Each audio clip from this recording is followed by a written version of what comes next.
Today on The Nation Speaks, big news this week from Twitter.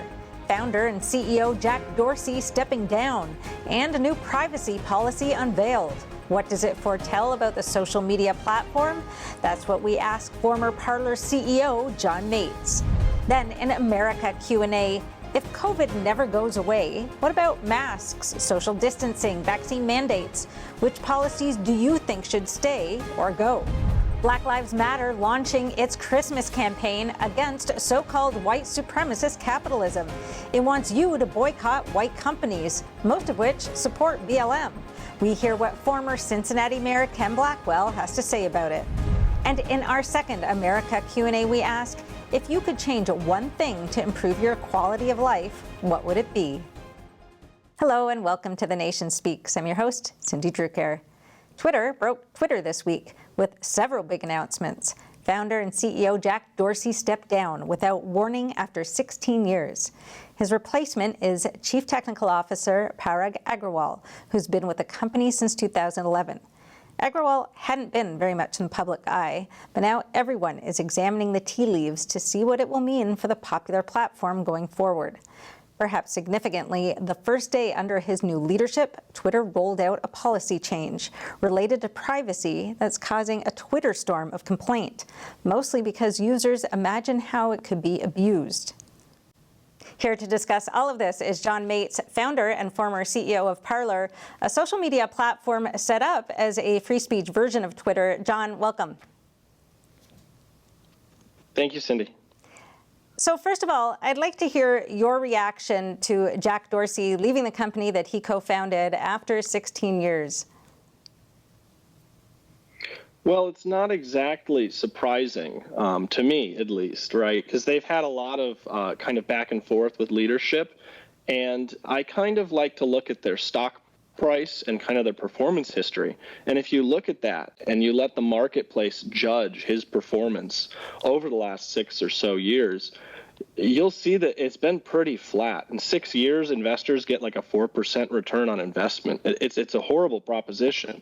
And so you combine that with a complete lack of innovation in a space which is developing and changing so much every day.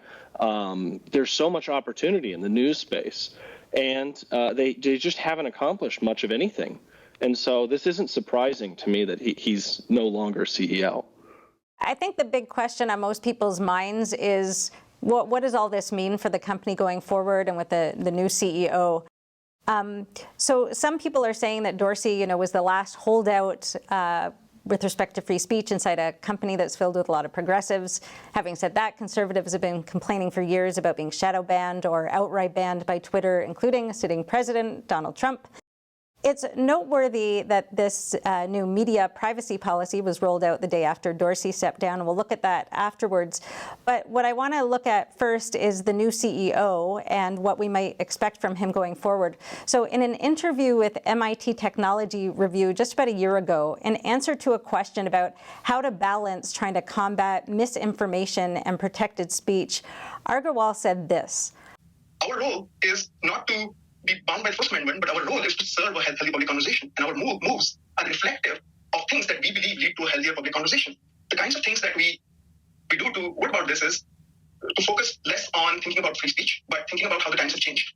And the next part people haven't been quoting as much, but I think it's very important. He says, our role is particularly emphasized is who can be heard.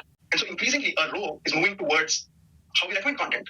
And that sort of is the struggle that we're working through in terms of how we make sure these recommendation systems that we're building and how we direct people's attention is leading to a healthy public conversation that is most participatory.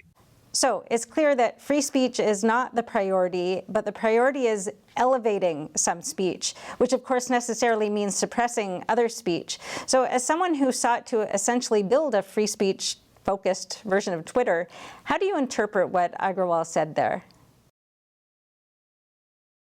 Well, I see this as more of the same for Twitter. If anything, it'll probably get a little bit more restrictive. But, from their perspective, right, they want to shape a community, which is in line with, I guess, their vision of where they think society is heading, and their new policies and statements that they make are completely in line with that. Which means, you can expect things like taking sides in certain political and or societal discussions, which is kind of what they've already had a history of doing. If you go back and look at the Hunter Biden story with the New York Post and how before the election, the last presidential election, they decided to kind of censor that story. That was causing, in their mind, I guess, harm because it could hurt a political candidate who I think that they liked. And so, you'll see things like that happening more in the future. I don't know that this is a large change. I think that, it just seems from my perspective, right, I have obviously no inside knowledge within Twitter, but I would say that this just seems like more of the same to me.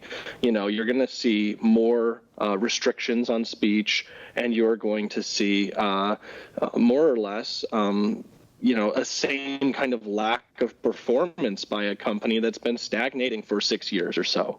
And I'm not trying to be offensive to them or say anything mean about them particularly. I'm just trying to be realistic, right? This is what we're going to see. So let me bring up something else that he mentioned in the interview, and it's about misinformation. I think the assumption is always that these platforms are actually trying to identify, what might be misinformation, and although they may do it in a sloppy way or in a too fast way, that the intention is there. But something else he said in that interview is striking. Our approach to it isn't to try to identify or flag all potential misinformation. But our approach is rooted in trying to avoid specific harm that misleading information can cause. Defining misinformation is really, really hard. As we learn through time, our understanding of truth also evolves. We attempt to not adjudicate truth. We focus on potential for harm. Well, I view this as a lot of virtue signaling and key buzzwords, right? It makes people feel good listening to that statement if you don't want people to get hurt and you want to make sure they're doing the, quote unquote right thing. But it's really not based in reality, because how do you define harm? Well, they have a different definition than maybe most of society. That's why you see their policies and statements like this not rooted in law or not rooted in kind of free speech principles. You see them rooted in feelings and emotions and non-tangibles that can fluctuate based off of their interpretation of society at any given moment.